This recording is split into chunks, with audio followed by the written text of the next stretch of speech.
네, 우리 오늘도 내 영혼을 향해 손을 얹고 선포하고 우리 또 하나님 말씀 나누겠습니다. 지나간 시간은 결코 나를 붙잡을 수 없습니다. 나는 새로운 오늘을 살 것입니다. 아멘. 이 거룩한 결단이 여러분들 안에 날마다 새롭게 있게 되기를 주님의 이름으로 축복합니다. 세상에서 가장 변하기 쉬운 게 뭐가 있을까요? 한번 생각해 보시죠.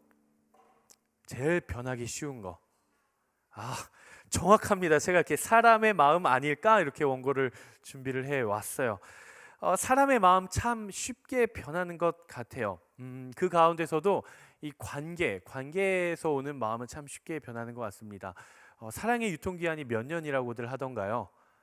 3년이라고들 이야기를 많이 해요. 그러니까 3년 지나면 이제 사랑이 아니다 뭐 이런 의미가 아니라 처음 그 뜨거웠던 마음도 시간이 지나면서 조금씩 사그러 들어가게 된다. 그만큼 의지적인 결단을 가지고 의지적인 사랑과 또 노력으로 이루는 그 마음이 참 중요하다라는 것이죠.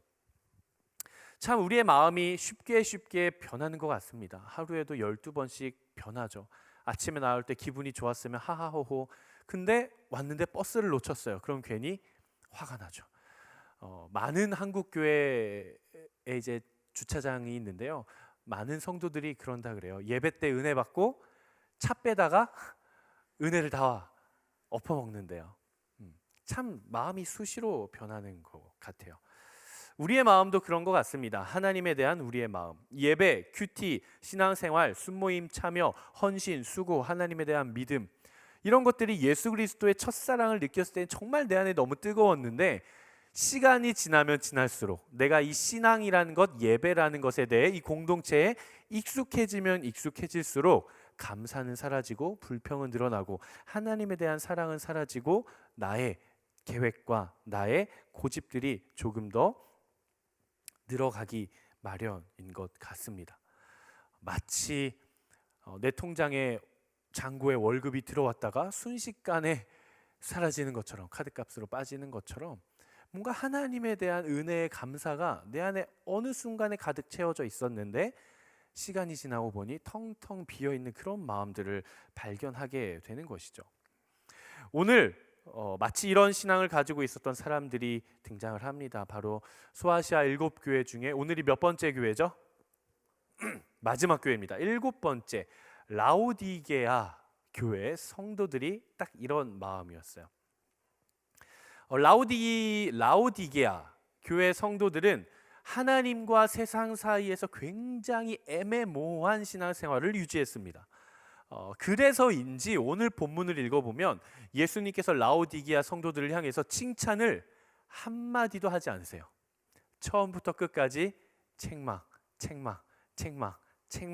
책망으로만 끝나요.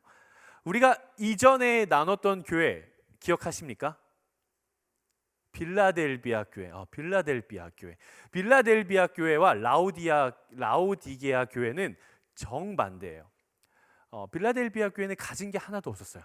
정말 너무 외롭고 처량하고 세력도 작고 교회도 조그맣고 재정도 작고, 근데 예수님께서 빌라델비아 교회 성도들을 향해서는 최고의 칭찬과 축복으로 마무리를 해요. 근데 오늘 뒤에서도 나누겠지만 라오디게아라고 하는 도시와 교회는 갑부였거든요. 돈이 진짜 많았어요. 부자였어요. 그러니까 부족한 게 없어요. 이 사람들은 다 가졌어요. 근데 예수님은 그들을 향해 칭찬은 단 한마디도 하지 않으시고 끝까지 책망만 받다가 끝났다라는 거예요. 라오디게아 교회가 어쩌다가 이렇게까지 됐을까? 여러분 생각해 보세요. 처음부터 빌라델비아 교회 성도들은 믿음이 좋았고 라오디게아 성도들은 믿음이 안 좋았어서 그들이 책망을 받았을까요? 그렇지 않았을 거예요. 분명히 라오디게아 성도들도 예수 그리스도를 처음 알고 복음을 처음 접했을 때, 내 안에 예수 그리스도에 대한 고백이 생겨났을 때에는 그들도 순전한 열망과 기쁨과 감사를 가지고 신앙생활을 했을 거란 말이에요. 근데 빌라델비아 교회 성도들과는 다르게 그들은 시간이 지나면서 하나님을 향한 열정, 순수한 마음, 열망, 뜨거움, 이 모든 것들이 내 안에 다른 것들이 채워지기 시작하면서 나도 모르게 어느샌가 하나님에 대한 마음이 사라져 갔다라는 거예요. 하나님께 속한 것도 아니요, 세상에 속한 것도 아니요, 이도 저도 아닌 신앙의 회색지대 가운데 놓여서 그저 그런 신앙생활을 유지하기에 급급했던 교회가 바로 라오디게아 교회 성도들이었어요. 제가 설교 원고를 쓰는데 오늘 내용이 조금 길어요. 그래서 좀 삭제한 부분이 있는데 좀 나누면 좋을 것 같아요. 아주 짧게. 오늘 본문을 보니까 예수님이 라오디게아 성도들을 향해서 너는 뜨겁지도 않고 차지도 않다. 차라리 네가 뜨겁거나 차거나 둘 중 하나를 해라 라고 이야기를 하십니다. 그래서 많은 청년들이 이 말씀을 보면서 신앙생활을 뜨겁게 하든 차갑게 하든 둘 중에 하나만 해야 되는구나. 나는 귀찮으니까 좀 차가운 신앙생활, 예배도 좀 뒤에서 드리고 헌금도 적당히 하고 큐티 일주일에 한 번 하면 적당한 것 같고 순모임은 안 하고 나는 원래 차가운 신앙생활이야. 예수님이 둘 중에 하나를 하라며 나는 아싸리 차가운 신앙생활을 하겠어라고 적용을 하시는 분들이 혹시 계시다면 아주 잘못된 적용이야. 그래서 성경을 배워야 돼요. 성경을 배워야 돼요. 예수님이 왜 그렇게 말씀을 하셨냐? 우리는 딱 들으면 뜨겁거나 차거나 둘 중 하나, 양자택일을 하라는 그 말이구나 이렇게 느껴지는데, 라오디게아 성도들은 그냥 이렇게 말하면은 딱 오는 그 문화적인 접점이 있었어요. 뭐냐? 라오디게아라는 도시가 모든 걸 다 가졌는데 딱 하나를 가지지 못했어요. 딱 하나. 지정학적 요인으로 인해 자연에서부터 물을 얻지 못했어요. 물. 그러니까 라오디게아에서는 마실 수 있는 이런 자연적인 물을 얻지를 못하니까 어떻게 해야겠어요? 어디선가 끌어와야 되겠죠. 그래서 이 이웃에 있는, 인접해 있는 지역들, 다른 지역에서 물을 끌어오는 거예요. 그래서 어디서 끌어오냐? 온천이 유명한 지역에서 뜨거운 물 끌어오고, 아주 차가운 샘물, 산에서 내려오는 아주 깨끗하고 맑은 샘물이 있는 곳에서 차가운 물을 끌어오는 거예요. 근데 그때 당시에 뭐 끌어오는 게 시설이 좋았겠습니까? 좋지 않죠. 그러니까 뜨거운 물은 라오디게아에 오는 동안 미지근하게 식고, 차가운 물은 라오디게아로 오는 동안 미지근하게 데펴지는 거예요. 근데 오면서도 오염이 되고, 그래가지고 실제로 역사학자들이 이야기를 하기로 라오디게아를 여행했던 관광객들이 라오디게아에 있는 물을 한 모금 먹고서는 이게 물이야 뭐야 그러고 뱉어버렸다 그래요. 많은 사람들이. 그러니까 예수님께서 라오디게아 성도들을 향해 이렇게 이야기를 하는 거예요. 너희가 뜨겁지도 않고 차지도 않구나. 너희가 세상에 속한 것도 아니요 하나님께 속한 것도 아니요 그저 그런 신앙생활을 유지하는구나. 마치 너희의 물의 상황처럼, 마치 여행객들이 너희 지역에서 물을 먹고서는 뱉어버리는 것처럼 나도 너희를 뱉어버릴 것이다 라고 이야기를 하는 것이죠. 그러니까 뜨거운 신앙생활을 하든 차가운 신앙생활을 둘 중에 하나만 해라 이런 게 아니라, 지금 너희의 마음의 상태가 하나님을 향해 있지 않다는 거예요. 교회는 교회인데 사용할 수가 없는 교회인 거예요. 그리스도의 몸된 교회 공동체는 공동체인데 내가 일을 할 수가 없는 거예요. 그래서 예수님께서 그렇게 말씀을 하신 겁니다. 그렇다면 왜 그들이 그런 지경까지 갔을까? 모든 것을 가졌는데, 모든 상황이 좋은데 왜 그들이 그 지경까지 갔을까? 이 굉장히 부자였다 그랬잖아요. 이 부와 연결이 됩니다. 부. 라오디게아, 참 발음이 어려워요.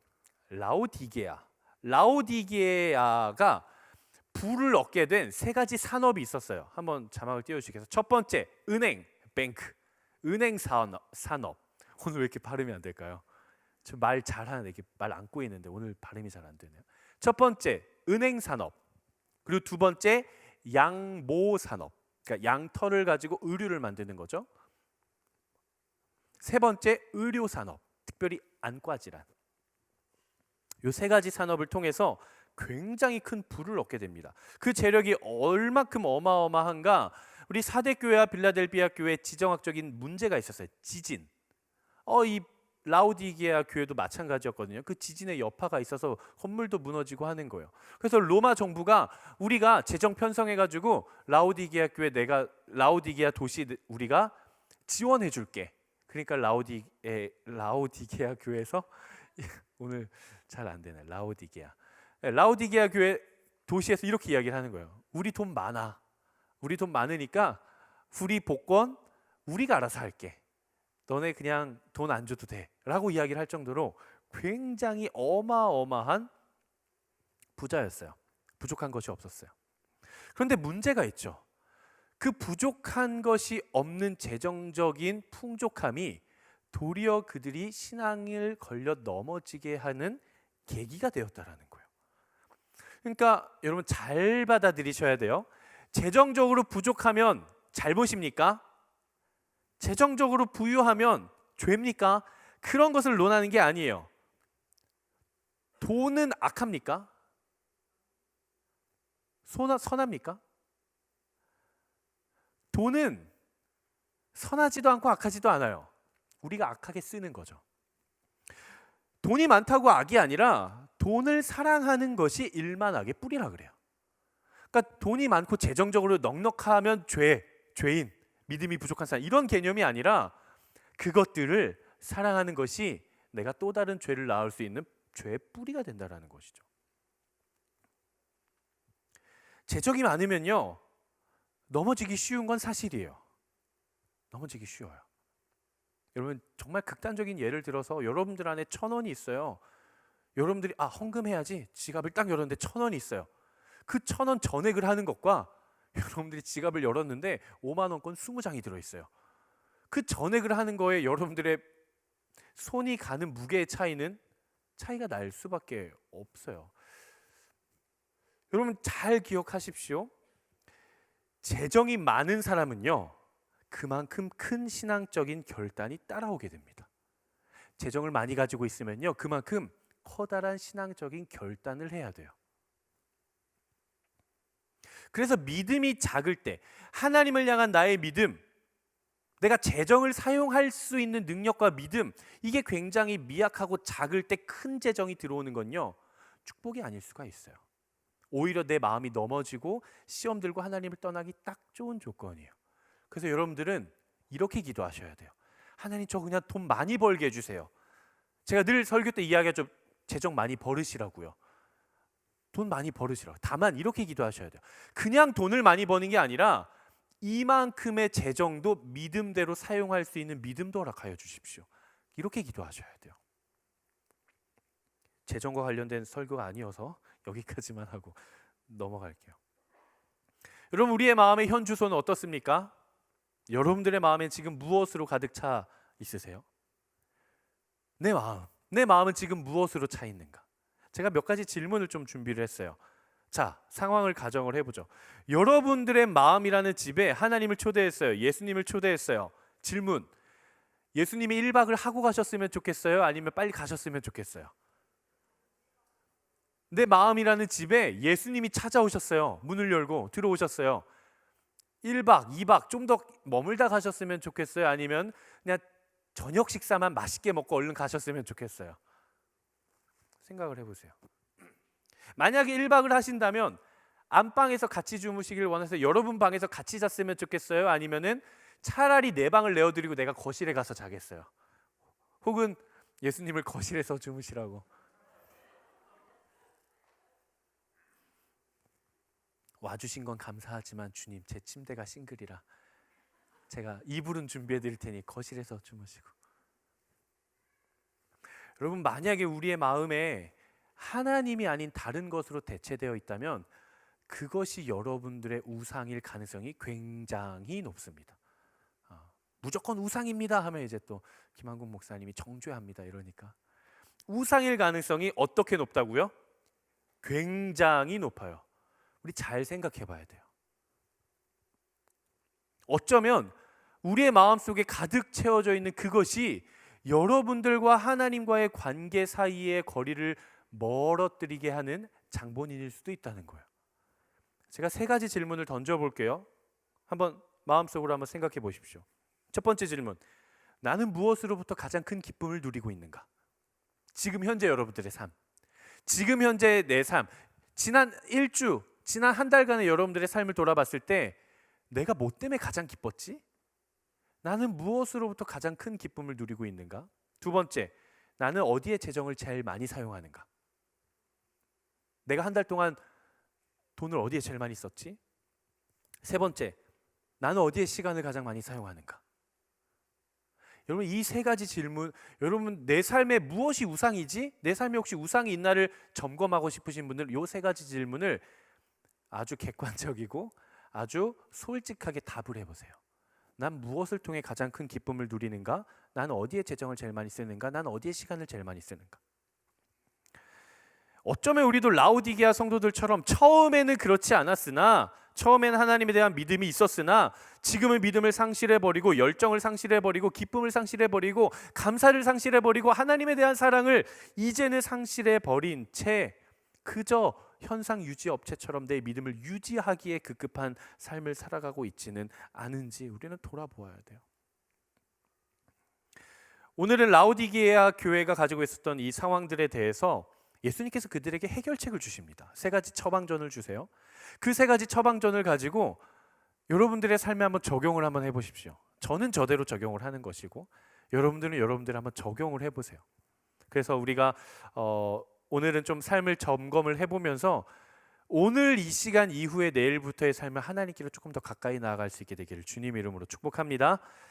한번 세 가지 예수님께서 주시는 처방전 세 가지 중에 첫 번째 한번 같이 읽어보도록 하겠습니다. 시작.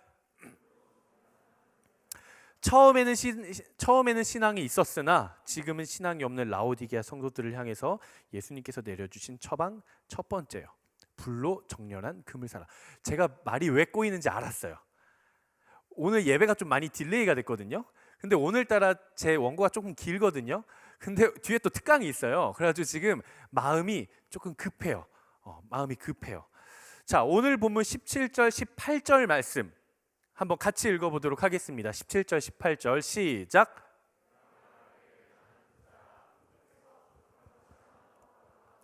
너는 자신이 비참하고 불쌍하고 가난하고 눈멀고 벌거벗은 사람임을 알지 못한다. 그러므로 내가 내게 경고한다. 내가 풍족하게 되려면 내게서 불로 정련한 금을 사거라. 예수님이 말씀하시는 거예요. 라오디게아 성도들아, 네가 스스로 말하기를 내가 부자여서 부족한 것이 없다고 하나 너는 비참하고 불쌍하고 가난하고 눈멀고 벌거벗은 사람이다. 내가 너에게 경고한다. 네가 진짜로 풍족하게 살려면 헛된 풍족이 아니라 네가 진짜 참된 풍족함을 누리려면 불로 정련한 금을 사라라고 이야기를 해요. 금을 사래요. 불로 정련한 금. 이게 무슨 말씀일까요? 이런 말씀일까요? 얘들아, 너희가 가진 것이 참 많기는 한데 현금은 언제 인플레가 올지 몰라. 그러니까 안전자산인 금을 사두면 100년 뒤에 내가 다시 올 때는 금값이 굉장히 높아져 있을걸? 금을 사두렴. 저점을 잡으렴. 지금이라도 코인을 사두렴. 뭐 이런 얘기일까요? 그렇지 않아요. 예수님의 질문은 바로 이거예요. 너는 지금 삶의 만족을 무엇으로부터 얻고 있니? 예수님의 말씀은 그거예요. 너희가 가진 것 가지고 그것으로 유지하지 말고 그것을 불로 정련한 금을 사래요. 우리의 삶의 만족은 무엇으로부터 오고 있는가? 삶의 만족을 어디로부터 얻을 것인가? 무엇으로부터 얻을 것인가 하는 것은 굉장히 중요합니다. 라오디게아 성도들은 무엇으로부터 만족감을 얻었습니까? 자신들이 가지고 있는 부유함, 풍족함, 그것들로부터 마음의 풍요를 얻었어요. 내가 가지고 있는 재정, 통장 잔고를 보면서 안정감을 느꼈다고요. 우리 집에 쌓여있는 곡식 창고를 보면서 영혼의 풍족함을 느꼈다고요. 심리적인 안정감, 정서적인 안정감을 그것으로부터 누렸어요. 그들 스스로가 이야기를 합니다. 나는 부족한 것이 없어. 난 다 이뤘어. 난 이대로가 너무 좋아. 그냥 신앙생활도 적당히 하면서 통장 잔고도 쌓여있고 걱정도 없고 미래도 걱정 없고. 그 사람을 향해 우리 주님이 이렇게 말씀하세요. 네가 곳간에 쌓아놓은 그것들이 다 무너지고 내가 오늘 네 영혼을 찾으면 그거 누구 거 될 것 같니? 누가복음 12장 20절 말씀인데요. 예수님 이렇게 말씀하십니다. 하나님이 이르시되 어리석은 자여 오늘 밤에 내가 너의 영혼을 도로 찾으리니 그러면 네가 준비한 것이 누구의 것이 되겠느냐? 내가 세상으로부터 안정감을 누리기 위해 곡식 창고에 재정에 통장 잔고에 조금씩 쌓아서 그걸 보면서 1,000만 원, 2,000만 원, 1억 모이는 걸 보면서 내 마음이 안정감을 느끼고 마음의 풍요를 느끼고 심리적인 정서적인 안정감을 그것으로부터 느끼기 시작할 때 예수님이 우리에게 말씀하시는 거예요. 내가 내 영혼을 다시 찾을 때 네 통장 잔고에 있는 그거 누구 되겠니? 말씀하시는 거죠. 사랑하는 우리 웹대학 청년부의 여러분, 진정한 영혼의 만족은 하나님으로부터 오는 줄로 고백하게 되기를 축복합니다. 여러분, 삶의 안정감이요, 모르겠어요. 저는 뭐 재정을 많이 가져본 적이 없어서 제가 공감을 못하는 걸지도 모르겠지만 삶의 안정감이요, 통장 잔고에서 오지 않아요. 오히려 더 근심 걱정이 늘어가지 않을까요? 내가 이만큼 쌓았는데 이걸 또 어떻게 굴리지? 이거 어떻게 재테크하지? 이거 어디 쓰지? 어떻게 간수하지? 여러분, 우리의 영혼의 안정감은 하나님이 가져다 주시는 거예요. 우리 영혼의 풍족함은요, 내가 가진 어떤 스펙이나 환경이나 백그라운드가 아니라, 여러분 기억하십시오. 나를 향한 하나님의 사랑으로부터 내 영혼의 풍족함이 오는 거예요. 여러분, 정말 변하지 않고 영원한 안정감과 풍요로움과 풍족함을 누리고 싶으십니까? 세상의 헛된 것에 집착하지 마십시오. 예수님 안에 거하십시오. 하나님 안에 거하십시오. 만약 내가 인생을 살아가면서 나의 심리적인 안정감, 정서적인 안정감이, 내 영혼의 안정감이 하나님이 아닌 다른 것으로부터 내가 찾고 구하고 있다고 한다면 그건 여러분들이 무너뜨려야 할 우상입니다. 모든 우상을 내려놓고 하나님 한 분만으로 만족하는 삶이 되기를 주님의 이름으로 축복합니다. 두 번째, 한번 같이 읽어보도록 하겠습니다. 시작. 처음에는 신앙이 뜨겁게 있었으나 이제는 뜨뜻미지근하게 신앙을 잃어버린, 신앙이 없어져 버린 그 성도들을 향해 예수님이 두 번째 처방전을 내리십니다. 하얀 옷을 사서 입어라. 우리 18절 중간 부분 한번 같이 읽어보도록 하겠습니다. 시작.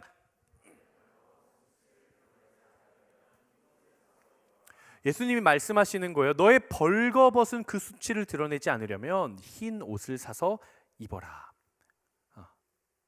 우리가 이 문장에서 좀 집중해 봐야 할 표현이 두 가지가 있는데, 첫 번째는 벌거벗었다라는 표현이에요. 벌거벗었다. 그리고 두 번째는 흰옷.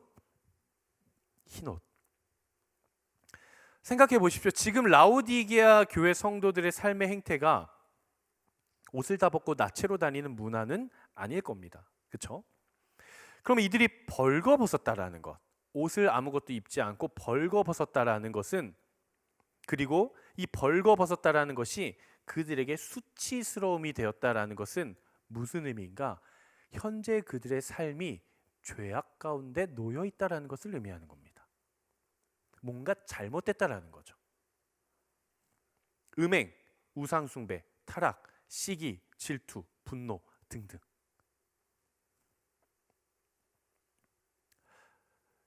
이 두 번째 포인트가 굉장히 중요한데요. 여러분들 잘 들어보셔야 됩니다. 창세기로 한번 가보죠. 지금 성경의 끝이라고 있는데 성경의 시작으로 가보죠. 창세기. 하나님께서 에덴을 창조하시고 아담과 하와를 창조하셨을 때 그들의 모습을 한번 떠올려 보세요. 뭐 입고 있습니까? 벌거벗고 있죠. 여러분, 중세시대 많은 화가들이 그린 뭐 천지창조나 아담과 하와, 뭐 이렇게 하와가 뱀한테 유혹을 당하는 장면, 이런 장면 보면 옷 입고 있던가요? 훌라당 벗고 있죠. 벌거벗고 있어요. 오늘 라오디게아 성도들도 벌거벗은 것이 수치라고 이야기를 해요. 근데 하나님께서 인류를 창조하셨을 때의 아담과 하와의 모습은 옷을 입고 있지 않았다라는 거예요. 벌거벗고 있었어요. 차이점은 어디에 있냐? 아담과 하와에게는 벌거벗은 그 모습이 그들에게 수치가 아니었다라는 거예요. 하나님이 인간을 처음 창조하셨을 때 그 창조의 원형, 하나님이 인간을 창조하셨을 때 그 모습의 원형은 벌거벗어도 하나님 앞에 수치스러움을 느끼지 않는 상태와 관계가 하나님께서 인간을 처음 창조하셨을 때의 관계의 모습이라는 것입니다. 그런데 이들이 하나님 앞에 죄를 범하게 되죠. 죄라는 것은 하나님과 인간 사이의 관계를 가로막게 되고 분열시키고 끊어내게 됩니다. 그러면서 이들의 모습이 바뀌는데 창세기 3장에서는 어떻게 표현을 하고 있는가? 3장 6절 7절 말씀 한번 같이 읽어보도록 하겠습니다. 시작. 눈으로 보기에도 좋으며 지혜롭게 할 만큼 탐스러워 보였습니다. 여자가 그 열매를 따서 먹었습니다. 그리고 자기와 함께 있는 남자에게도 주니 그도 먹었습니다. 그러자 그 두 사람의 눈이 밝아져 자신들이 벌거벗었음을 알게 됐습니다. 그들은 자신들을 위해 무화과 나무 잎을 엮어 옷을 만들었습니다. 여러분 기억하셔야 될 게 있어요. 하나님 앞에서의 벌거벗은 모습 그 자체는 하나님 앞에서의 수치가 아니에요. 죄가 아니에요. 잘못된 것이 아니에요. 어쩌면 우리가 하나님 앞에 원래 있어야 할 모습은 우리의 있는 모습 그대로 벌거벗은 모습일 수도 있습니다. 그 모습 그대로 하나님 앞에 나아가도 부끄럽지 않고 수치스럽지 않고 숨고 싶지 않은 그 상태, 그 상태야말로 하나님이 우리를 창조한 목적에 합당한 상태예요. 근데 하나님과 우리의 그러한 관계의 원형을 죄가 갈라놓은 거예요. 죄로 인해 우리는 하나님 앞에 벌거벗은 모습, 있는 모습 그대로 나아가기에 부끄러움을 느끼는 사람이 되었다라는 거예요. 수치스러워졌어요. 이제는 가리고 싶어요. 숨기고 싶어요. 그래서 우리는 어떻게 됐는가? 나를 위해, 자기 자신을 위해 무화과 나무 잎을 가져다가 하나씩 가리기 시작하는 거예요. 나의 죄, 나의 부끄러움, 나의 연약함들을 하나씩 가리기 시작해요. 여러분 우리는 기억해야 돼요. 하나님 앞에서의 나의 벌거벗은 수치가 무엇이 있는가? 나의 있는 모습 그대로 나아갔을 때 하나님 앞에 서고 싶지 않고 가리고 싶고 도망치고 싶고 숨기고 싶은 그 벌거벗은 수치는 나한테 무엇이 있느냐는 거예요. 옷으로 가렸을 땐 보이지 않죠. 옷으로 가리면 보이지가 않아요. 하지만 그 옷 속에 숨겨져 있는 나의 벌거벗은 수치가 무엇이 있는지 우리는 발견해야 됩니다. 여러분 우리는요 마치 창조의 모습을 떠난 아담과 하와가 자신의 모습들을 가리기에 급급했던 것처럼 내 안에 득실거리는 죄들을 숨겨둡니다. 연약함을 숨겨요. 그리고 나서는 예쁜 옷, 세련된 옷, 두꺼운 옷, 화려한 옷, 비싼 옷으로 치렁치렁 감고 다니지 않습니까? 저는 여러분들에게 도전하고 싶어요. 나의 벌거벗은 모습을 부끄러워하지 마십시오. 하나님 앞에서의 나의 있는 모습 그 모습 그대로를 부끄러워하지 마십시오. 도리어 하나님 앞에서 체면 차리면서 두꺼운 옷으로 화려한 옷으로 예쁜 옷으로 치렁치렁 감고 다녔다면 그 옷들을 벗어던지게 되기를 주님의 이름으로 축복합니다. 부끄럽고 수치스럽더라도 벌거벗은 수치를 드러내십시오. 그럼 우리 주님께서 회복시켜 주실 거예요. 내가 있는 모습 그대로 가져가면 예수님께서 우리를 거룩한 흰 옷으로 덮어주실 거예요. 하나님께서 눈물을 머금고 아담과 하와를 에덴으로부터 쫓아내십니다. 죄가 들어온 인류를 에덴으로부터 추방시켜요. 눈물을 머금고 결국 죄로 인해 그들을 내보내십니다. 그런데 정말 감동적인 장면이 있어요.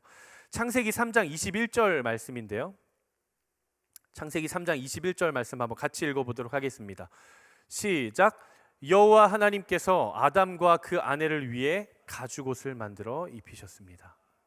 아담과 하와는 자기 자신을 위해 나뭇잎으로 엮어 만든 옷을 가지고 그들의 수치를 가렸지만 오히려 하나님께서는 그들의 수치를 드러내셔서 그들을 싸매시고 회복시키시고 도리어 그들을 보호하시기 위해 더 튼튼한 가죽옷을 지어서 그들에게 선물로 입혀주십니다.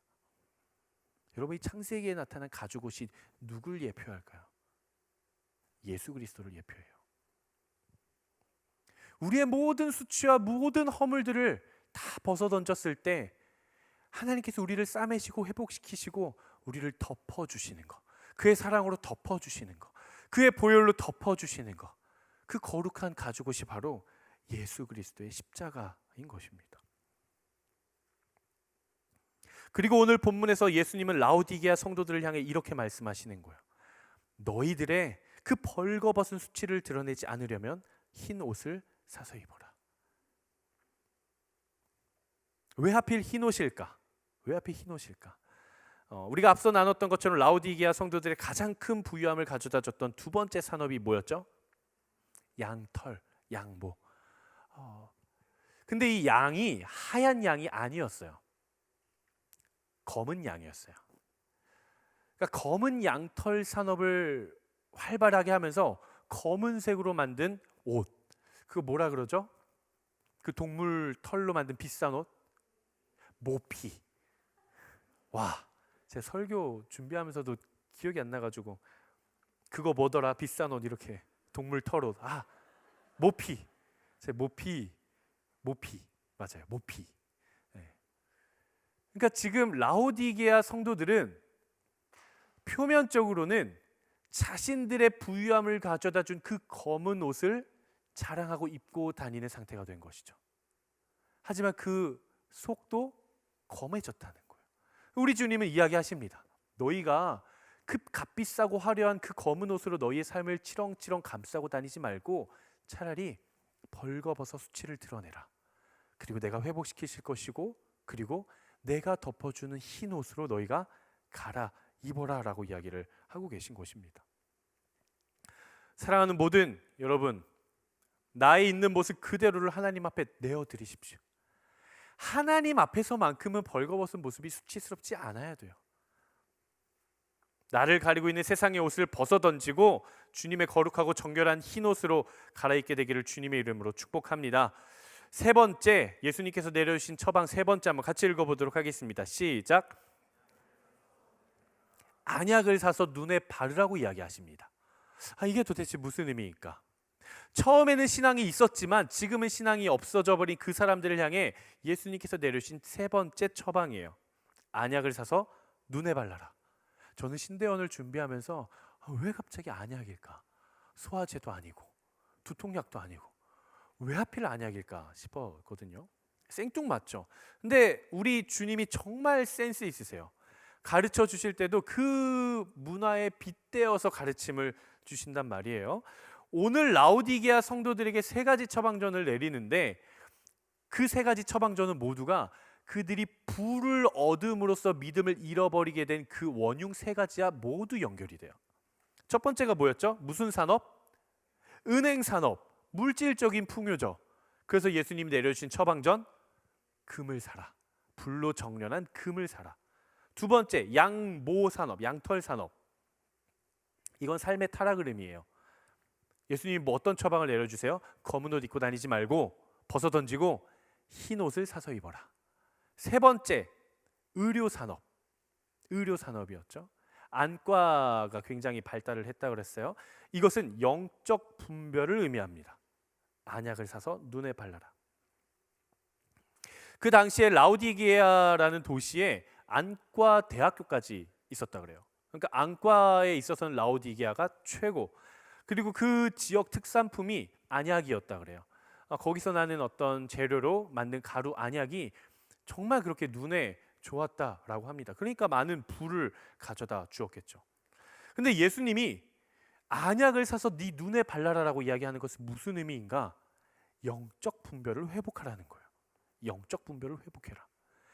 그들이 그렇게 자랑하는 안약을 특산품으로 가지고 안과 대학도 있고 눈과 관련해서는 그렇게 자랑하면서도 그들이 진짜 영적으로 바라봐야 될 것들은 바라보지 못하고 있다라는 거예요. 그러니까 우리 주님이 지금 이렇게 이야기를 하시는 거예요. 라오디게아 성도들을 향해서 너희가 그렇게 안약이 많고 눈과 관련해서 너희가 자랑을 하지만 진짜 보아야 할 것을 보고 보지 말아야 할 것은 보지 말라. 눈에 보이는 것만을 보지 말고 그 너머에 있는 영원한 것을 바라볼 수 있는 영적 분별을 회복해라. 안약 놓고 눈만 좋아지면 뭐하냐? 니네가 진짜 바라봐야 될 것을 바라보지도 못하는데, 니네가 그렇게 안과로 유명하면 뭐하냐? 너네가 바라봐야 할 것들을 바라보지 못하는데 너희 안에 안약을 넣고 제대로 보라는 거예요. 말씀을 준비하면서 그런 생각이 들더라고요. 사실 가장 회복해야 될 사람들이 바로 목회자들이 아닐까? 정말 영적으로 깨어 있어야 하는 사람이 바로 목회자들이 아닐까? 영적으로 깨어 있지 않으면요, 보아야 할 것을 보기가 힘들어요. 여러분, 우리가 눈에 보인다고 보는 게 아니에요. 정말 우리가 바라봐야 할 게 있어요. 근데 영적 분별이 있지 않으면, 성령으로 충만하지 않으면 진짜 내가 바라봐야 할 것들이 보이지가 않아요. 목회자들도 마찬가지입니다. 정말 목회를 하고 공동체를 섬기면서 정말 바라봐야 할 것들을 바라봐야 되는데 그러지 못할 때가 종종 찾아와요. 그래서 저도, 김한국 목사도 스스로 참 많이, 또 자주, 그리고 반복해서 스스로에게 채찍질을 하기도 하고 자문을 하기도 해요. 끊임없이 제 안에도 유혹의 소리들이 찾아와요. 그때마다 마음을 다 잡아요. 1년에 한 번 다 잡는 게 아니라 매일 다 잡아요. 매주 다 잡아요. 다시 하나님 바라보고 회개하고 돌이키고 그렇게 주님 앞으로 나아가요. 그러지 않으면요, 어느샌가 넘어져 있어요. 문제는 내가 넘어진 상태인지도 모른다라는 거예요. 그 순간 사단이 틈타고 사단의 역사가 시작되고 교회는 무너지는 것입니다. 큰 교회일수록, 화려한 교회일수록 조심해야 돼요. 저는 말씀을 준비하면서 그 생각이 들더라고요. 인천 온누리교회 웹대학 청년부 지금 조심해야 된다.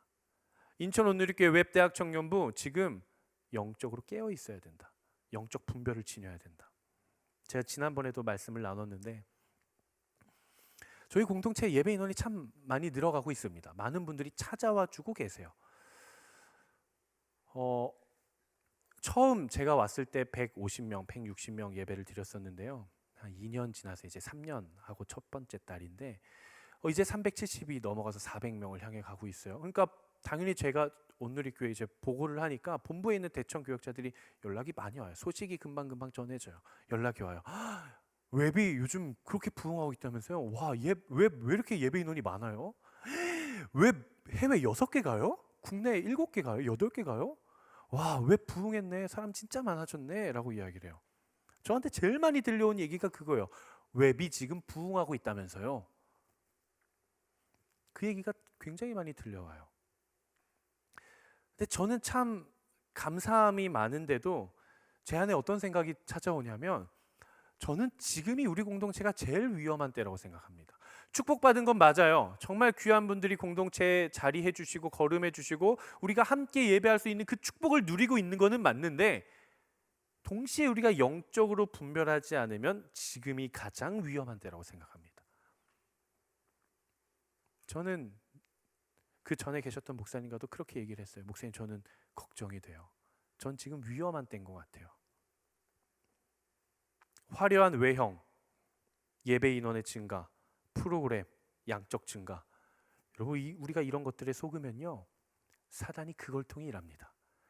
우리가 진짜 신앙인으로서, 우리가 진짜 그리스도인으로서, 우리가 그리스도의 몸된 교회를 이루어가고 있는 그 성도로서 우리가 바라봐야 할 것들을 바라보지 못하고 마치 라오디게아 교회 성도들처럼 겉으로 드러난 것들에 현혹되어 그것만을 바라보고 살아간다면 예수님은 우리에게 그렇게 말씀하실지도 몰라요.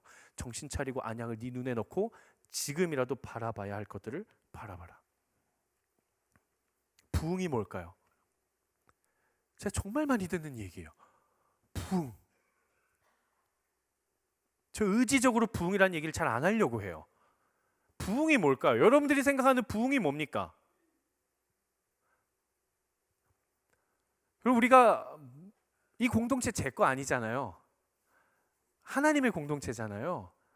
저와 여러분들이 똑같이 그리스도의 몸된 교회 구성원 지체로서 우리가 교회를 함께 이루어져 가면 우리가 같은 비전을 꿈꿔야 되지 않을까요? 부흥이 뭘까요? 말씀을 준비하면서 그런 생각이 들었어요. 진짜 부흥이란 무엇일까? 한번 저를 따라 선포해 보시겠습니까? 우리 안에 변화가 일어나야 한다. 인원이 늘어나는 건 중요하지 않습니다. 우리 안에 변화가 일어나야 돼요. 어떤 변화인가? 사랑, 용납, 섬김, 헌신, 충성, 순종, 이해, 배려, 겸손, 죄를 덮음, 서로를 세움. 이런 것들이 우리 안에 일어나는 게 진짜 부흥 아닐까요? 말씀을 준비하면서 그런 생각이 들더라고요. 10명 드리던 공동체가 100명 예배 드리고 1000명 드리면 그 공동체 부흥한 걸까? 아니요, 저는 그렇게 말하고 싶지는 않더라고요. 그럼 진짜 공동체가 부흥했다라는 것은 뭘까? 10명, 100명, 1000명 그런 수많은 사람들이 오는 교회가 부흥이 아니라 오히려 인원이 늘어나면 늘어날수록 천명이 됐으면 그 천명이 모두가 한 명 한 명을 알게 되는 것이 도리어 부흥이 아닐까라는 생각이 들더라고요. 그저 인원이 늘어나는 게 부흥이 아니라 소외된 자 한 명이 있다라는 것을 그 천명이 모두가 알게 되는 게 부흥이 아닐까? 300명이 돼서 500명이 됐으면 부흥이 아니라 300명이었어도 한 영혼이 아플 때 우리가 모두 알고 500명이 됐어도 500명 모두가 한 영혼이 아플 때 그것을 알아주는 것, 그것이 진짜 부흥 아닐까? 규모는 커졌는데도 한 영혼에 대한 마음을 알고 규모가 커져가는데도 우리가 함께하는 것을 아는 것, 그게 진짜 부흥 아닐까요? 한 영혼의 아픔, 결여, 속상함, 외로움이 1000명 속에 있어도 10,000명 속에 있어도 그것이 회복되고 사라지는 것, 그게 진짜 부흥 아닐까요? 10명끼리 있을 때는 서로 아는데 100명 됐다고 서로 몰라요. 관심이 없어요. 1000명이 되면 어떻게 할까요? 어떻게 할까요? 아마 이렇게 될걸요? 나랑 친한 사람 몇 명만 알면 되지 뭐, 내가 굳이 뭐. 인원은 늘어났지만 그 공동체는 부흥했다라고 이야기를 할 수 있을까요? 저는 우리 웹대학 청년부가 예배를 몇 명 드리냐가 아니라 300명이 됐든 400명이 됐든 500명이 됐든 누군가가 우리 공동체로 처음 찾아왔을 때 그가 가지고 있는 외로움과 아픔과 연약함과 속상함들이 우리 공동체 안에서 그대로 이 절실히 느껴지는 게 아니라 회복되어지는 공동체가 되기를 주님의 이름으로 축복합니다. 누가 오더라도, 우리 공동체 규모가 어떻게 됐더라도, 누가 오더라도 우리 공동체에 왔을 때 사람이 너무 많음 속에서 도리어 소외감을 느끼는 게 아니라 도리어 내 마음이 회복되고 위로받을 수 있는 그런 공동체가 되기를 주님의 이름으로 축복합니다. 여러분, 우리는 정말 바라봐야 될 것들을 바라봐야 돼요. 여러분, 우리 헛된 것 바라보지 맙시다. 우리 진짜 바라봐야 될 것, 영적인 것들, 영원한 것들, 진짜 믿음의 눈을 가지고, 영적인 눈을 가지고 하나님의 말씀을 바라보고, 하나님이 일하시는 방법을 바라보고, 하나님의 계획을 바라보고, 하나님의 뜻하심들을 바라보며 나아갈 수 있는, 정말 하나님의 마음을 품을 수 있는 그런 공동체 되기를 주님의 이름으로 축복합니다. 말씀을 좀 마무리하려고 하는데요. 네, 제 원고에 표로 넣은 건데 이게 그대로 들어갔네요. 참 되게 없어 보이네요. 제가 준비한 건데.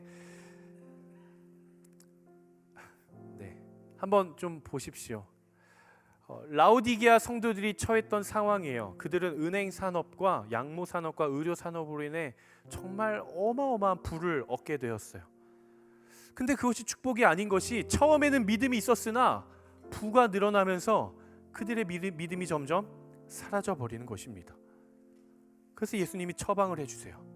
불로 정렬한 금을 사라, 흰 옷을 사서 입어라, 안약을 사서 눈에 발라라. 여러분, 우린 이렇게 적용할 수 있을 거예요. 하나님으로부터 만족함을 얻는 인생을 살라. 타락한 삶이 아니라, 검은 삶이 아니라 거룩하고 정결한 삶을 세워가라. 그리고 눈에 보이는 것만, 현상만 바라보며 살아가는 것이 아니라 진짜 영적 분별을 가지고 바라봐야 할 사람들, 바라봐야 할 상황들을, 바라봐야 할 비전을 바라보며 살아가라. 처음에는 라오디게아 성도들도 아마 하나님을 향한 뜨거운 믿음이 있었을 것입니다. 여러분, 그들이 부족해 보이십니까? 책망받아서 쓸데없어 보이십니까? 아니요. 책망할 수 없는 것은 그들이 우리보다 믿음이 더 좋았을지도 몰라요. 근데 있었는데 지금은 없어요. 그런 상황이 되었어요. 그들도 처음 예수님을 만났던 때, 그리스도인이 되었던 때, 세례받았던 때, 성찬에 참여했던 때, 하나님의 말씀이 너무나도 달콤했던 때, 찬양과 기도가 너무 행복하고 풍족했던 때, 그들에게 믿음과 사랑이 있었던 때가 있었을 것입니다. 그러나 지금 그들에게는 없어요. 여러분들은 어떠세요? 하나님을 향해 가지고 있었던 그 뜨거운 열정, 예수님을 향해 가지고 있었던 그 뜨거운 감사, 순종의 마음, 헌신의 마음, 열망의 마음, 내가 정말 이 땅 가운데서 하나님의 나라를 세워가고 싶다라는 그 거룩한 비전, 우리 안에도 있었던 때가 있지 않습니까? 여러분들은 여전히 그 뜨거움의 온도가 유지되고 있습니까? 아니면 이제는 없어졌습니까? 혹시 우리도 이렇게 고백하고 있을지 모릅니다. 하나님을 향한 뜨거움이 나도 있었는데 이제는 없었습니다. 예수님을 향한 사랑이 나도 있었는데 지금은 없었습니다. 나도 성령의 인도하심을 따라 살았던 때가 있었는데 지금은 없었습니다. 여러분, 이제 우린 다시 이렇게 고백해야 돼요. 한번 저를 따라 선포해 보시겠어요? 내 마음에 손을 얹고,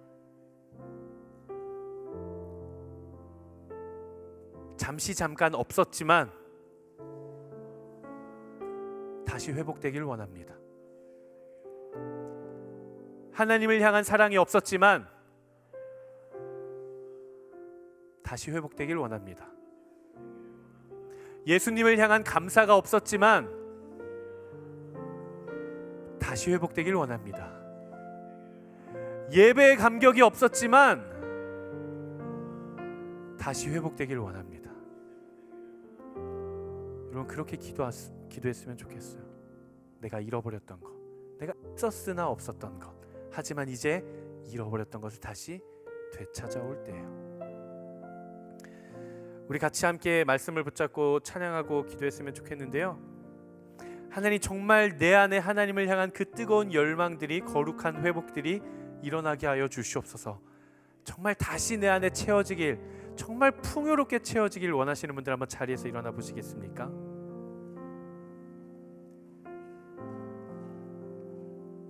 우리 이 찬양의 가사를 좀 묵상하시면서 나의 고백이 이렇게 되기를 원하는 마음으로 우리 함께 찬양하고, 그리고 우리 함께 뜨겁게 같이 간절히 기도하겠습니다.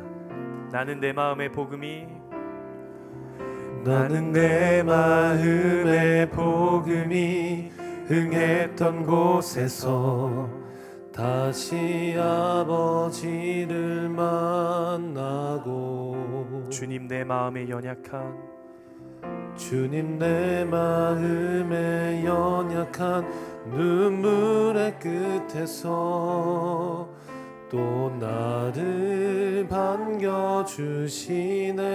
작다 생각했던 그의 부르심 다시 나를 회복해 하시네. 다시 일어나 주를 예배함이 내 모든 기쁨이 되리. 그의 기쁨 되어 삶의 모든 순간을 주께 다 내어드리리. 우리 처음부터 다시 전심으로 고백합시다. 나는 내 마음의 복음이 흥했던 곳에서 다시 아버지를 만나고, 주님 내 마음의 연약한 눈물의 끝에서 또 나를 반겨주시네.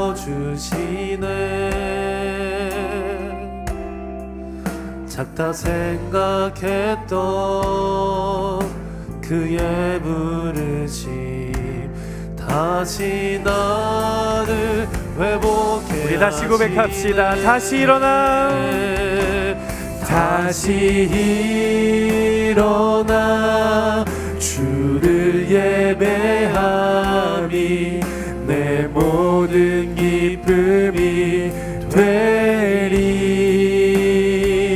그의 기쁨 되어 삶의 모든 순간을 주께 다 내어드리리. 다시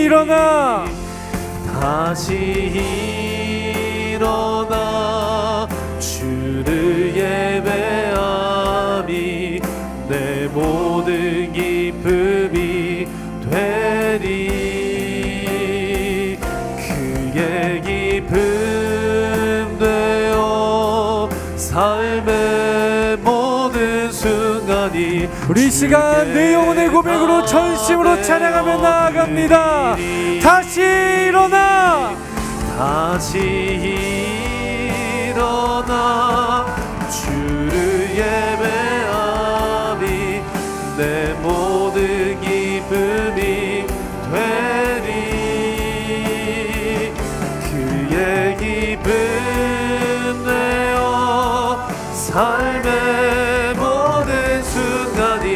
주님, 이것이 우리의 간절한 고백입니다. 다시 일어나, 다시 일어나 주를 예배함이 내 모든 기쁨이 되리. 그의 기쁨 되어 삶의 모든 순간이 주께 우리 시간 목소리를 높여서 다시 고백합니다. 다시 일어나, 다시 일어나 주를 예배하니 내 모든 기쁨이 되리. 그의 기쁨 되어 삶의 모든 순간을 주께 다. 우리의 삶을 맡겨드리며 다시 일어나, 다시 일어나 주를 예배함이 내 모든 기쁨이 되리. 그의 기쁨 되어 삶의 모든 순간이 주께 다네. 우리 시간 전심으로 기도합시다. 함께 기도하며 나아가실 때 하나님, 우리의 삶에 무너진 모든 영역들이 다시 일어나게 하여 주시옵소서. 하나님과의 깨어졌던 모든 관계가 주를 예배하게 하여 주시옵소서. 이 시간 간절한 마음 가지고 주여 한번 외치며 기도하겠습니다. 주여! 순간이 주께 하나님, 이 시간 우리가 기도합니다. 하나님, 우리의 마음이 다시 일어나게 하여 주시옵소서. 하나님, 우리의 열정이 다시 일어나게 하여 주시옵소서. 주를 주여! 예배함이 내 모든 주여! 기쁨이 되리. 그의 기쁨. 오 주님, 우리의 모든 삶에 무너진 영역들이 다시 한 번 더 세워지기를 소망합니다. 하나님을 향한 나의 뜨거운 열정이, 예수 그리스도를 향한 나의 사랑이, 하나님을 향한 나의 감사가 아버지 세워지게 하여 주시옵소서. 하나님, 다시 일어나게 하여 주시옵소서. 주님 붙잡아 주시옵소서. 주여, 나의 고백을 받아 주시옵소서. 주여! 그의 기쁨 하나님, 우리의 모든 삶을 주님 맡겨드립니다. 하나님, 내 삶이 예배가 되게 하여 주시옵소서. 하나님, 나의 모든 삶의 순간순간들이 하나님 보시기에 기쁨이 되게 하여 주시옵소서. 주여, 나를 받아주시고 나의 삶을 받아주시고 하나님, 나의 고백을 하나님 받아주셔서 하나님 한 분만으로 만족하는 인생, 하나님 말씀 안에서 세워지는 인생, 하나님 그런 인생 되게 하여 주시고 우리가 주님을 바라보며 나아가는 그런 삶 될 수 있도록 역사하여 주시옵소서. 주님, 나를 받아주시옵소서. 주님, 나를 받아주시옵소서. 오늘 시간 한 번 더 기도하며 나아갑시다. 이 시간 한 번 더 기도하며 나아갈 때에는 우리의 삶의 주인 되신 하나님만을 바라보며 나아가십시오. 세상의 어떤 것을 바라보는 것이 아니라, 나의 연약함을 바라보는 것이 아니라, 나의 치료자가 되시고 나의 구원자가 되시고 나의 왕이 되시는 예수님 한 분만 바라보며 나아가십시오. 여러분, 함께 기도하실 때 여러분 여전히 하나님 앞에서 체면 칠해하느라 두꺼운 옷으로 꽁꽁 감춰두고 있는 나의 연약함이 있습니까? 여전히 하나님을 모른 척하면서 묻어두고 숨겨두고 덮어두었던 나의 죄성이 있습니까? 누군가에게 벌거벗고 내어 보여주기에는 너무 수치스럽고 숨고 싶고 가리고 싶은, 여전히 내 안에 해결되지 않는 죄성이 있습니까? 여러분, 우리 주님 앞에 내어드립시다. 여러분, 우리 있는 모습 그대로를 내어드립시다. 우리 주님은 우리의 연약함을 보시면서 네가 그러니까 문제지라고 하면서 우리를 내팽개쳐 버리실 분이 절대 아니에요. 싸매실 것입니다. 덮어주실 것입니다. 회복시켜 주실 것입니다. 우리를 당당하게 하시고 우리를 모든 죄책감에서 끊어지게 하시고 우리를 담대케 하실 것입니다. 우리를 자유케 하실 것입니다. 그러므로 예수 그리스도 안에 있는 자에게는 결코 정죄함이 없나니 죄와 사망의 법에서 너를 해방하였음이라. 이 시간 주여 세 번 외치며 함께 기도하겠습니다. 주여, 주여, 주여. 하나님, 내 안에 여전히 연약함들이 있습니다. 하나님, 여전히 내 안에 해결되지 않는 죄악들이 있습니다. 하나님, 덮어주시옵소서. 하나님, 싸매주시옵소서. 하나님, 정결하게 하여 주시옵소서. 하나님, 거룩한 이 옷으로 갈아입게 하여 주시옵소서. 아버지, 나를 치유케 하여 주시옵소서. 아버지, 나를 덮어주시옵소서. 하나님, 나를 회복케 하여 주시옵소서. 아버지, 그리스도의 보혈로 나를 덮어주시옵소서. 주의 십자가의 능력으로 덮어주시옵소서. 아버지, 내 안에 자유함이 회복되기를 원합니다.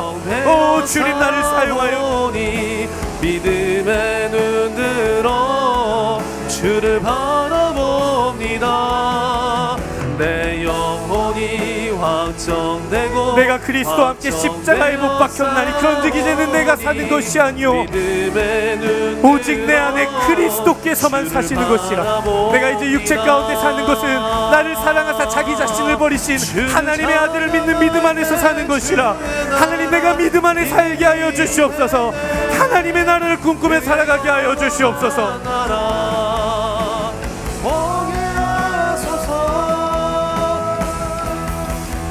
주님, 내가 주님 안에 거하며 살아가는 인생 되기를 원합니다.